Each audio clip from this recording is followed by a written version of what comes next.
Hi, welcome to SB405D Project Management. My name is Felicia Frida Eden Aqua. I'll be taking you through Unit 2, Project Cost and Procurement Management. Specifically, we're going to focus our discussion on Session 1, which looks at project cost management and sources of projects. By the end of this session, you should be able to define the term project cost management and be able to explain the different sources of project cost. So when we're looking at project cost management, this is a very essential aspect of project management, and it's very essential because it actually reflects the strategic goals of the project organization. And it says that project cost management actually involves the process of gathering information, cost estimations, allocation and control of cost within the project. This is all about managing cost, and we know cost deals with money, cost deals with finances, because whether we're going to be able to run, even at the planning stage, there are costs we're going to incur. When we are implementing it, there are costs you're going to incur. When we want to evaluate it, and afterwards, there's cost to everything that the project goes in. And so cost is a very important thing in there. And if you're going to work with cost, there's a need for us to also manage the cost in there. And so everything relating to cost, from gathering information as to what we'll need and all the amounts, the prices you're going to go for, as to even the various estimations and budgets you're going to do, and then the disbursement of funds for the various teams or tasks under the project, and then even controlling costs to ensure that at the end of the day, we are being effective and efficient as well, not just spilling out money everywhere.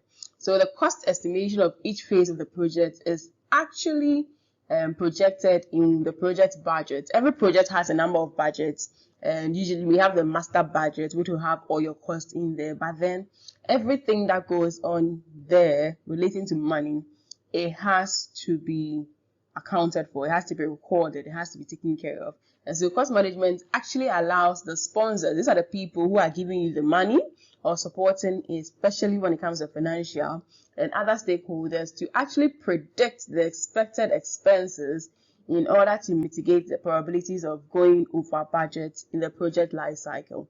And we made mention earlier that delays can also increase our cost, and sometimes a lot of things can also increase our cost and give us some sort of uncertainties in there. And so there's a need for us to be able to do some cost management as well. So there are different sources of cost. We get expenditures or cost from various factors. One is labor cost. So labor cost, we're looking at the people who are actually going to perform roles in the project. They can be internally, like your employees, which you'll be paying them, or the project team members in there, even the project managers and the various boards who have meetings and things. They have to be remunerated and all those ones. And your costs, these are very key in there, because if you're not motivating the team, or if you're not paying them well, they'll also not give you good output.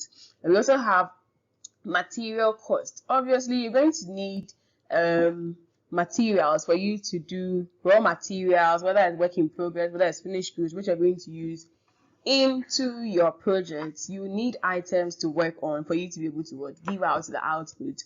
And so all the inputs you need, especially when it comes to your raw materials, would have to be accounted for. And these are costs every project would have experience in. Service cost also comes from some services you may have to take up for. Say at the planning stage, sometimes you may have to consult experts, you may have to seek experts for information and all those things for you to get the actual thing. Sometimes you may have to also get other service costs, like other people who provide you with services to be able to augment the project. And all these things are costs you would have to incur.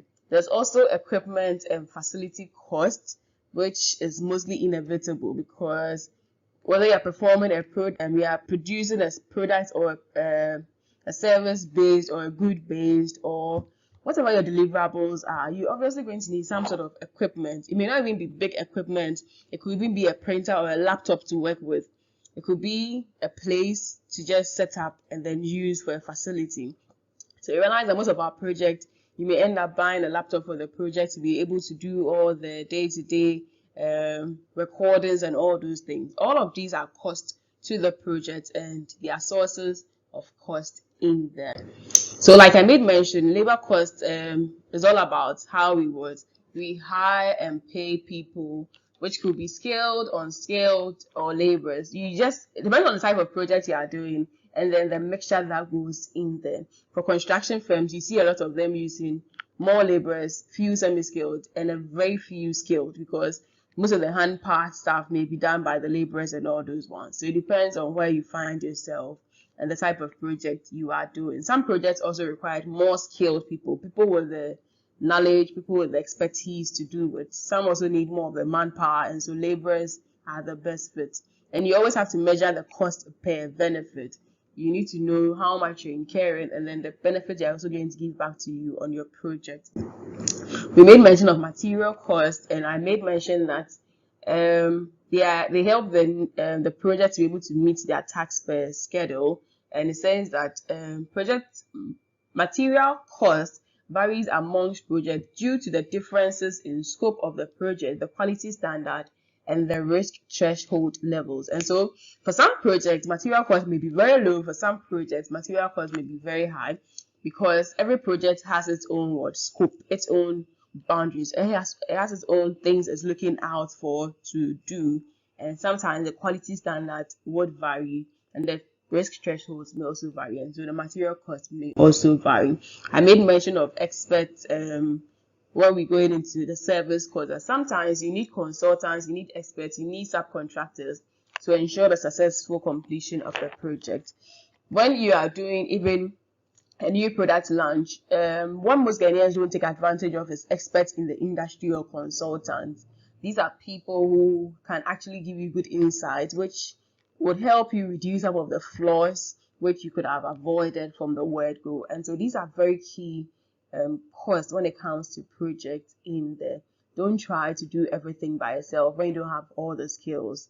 And so sometimes when you get their reports and things, they also go into your appendix to augment your plan as well. Then I made mention of equipment and facility costs as well, and they can actually emerge from rentals of any equipment or FS facilities that help you complete your project. It could be as small as even a mobile phone to help you guys make calls on your project or communicate. It could be a laptop. It could be as big as you people renting an office space to actually perform that project.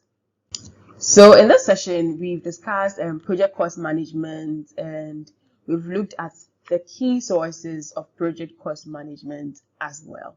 Thank you.